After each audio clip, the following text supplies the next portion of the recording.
O fitoplancto distribúese poucas veces de forma homoxénea no océano. Normalmente, agrúpase formando parches de diferentes tamaños, tanto na súa extensión horizontal como a vertical. Cando estas agrupacións teñen un espesor vertical de menos de 5 metros, denomínanse capas finas de fitoplancto. Como se fosen alfombras xigantes, estas capas poden estenderse horizontalmente ao longo de varios quilómetros e persistir durante varios días. Para que as células de fitoplancto se amoreen formando capas finas, é necesario que os procesos contribuíntes á acumulación de células sexan máis importantes ca os que favorecen a súa dispersión. Diferentes procesos físicos e biolóxicos contribúen á acumulación de células. Por exemplo, a turbulencia provoca a dispersión de células, mentres que a estratificación favorece a súa acumulación.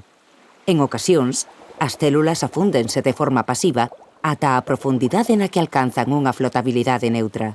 É dicir, a súa densidade igualase á densidade da auga que as rodea.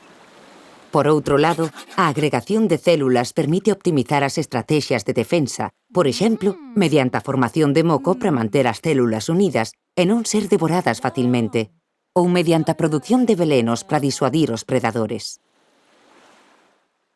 Ademais, tamén favorece o encontro de gametos para a reproducción sexual, ben sexa de forma activa, por exemplo mediante a natación, ou pasiva, mediante cambios na súa flotabilidade.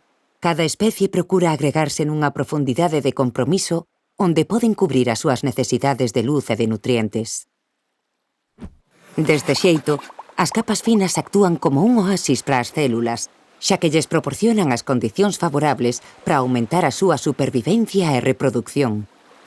Distintas especies de fitoplancto, incluídas as dos xéneros Dinophysis e Pseudonychia, responsables da presenza de toxina nas rías galegas, poden formar capas finas.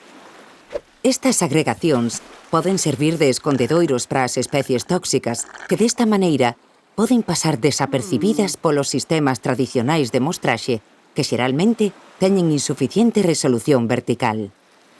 Para o estudo das capas finas e a determinación das especies que as constitúen, son necesarios equipos especiais que nos permiten obter mostras de auga a diferentes profundidades con suficiente resolución vertical.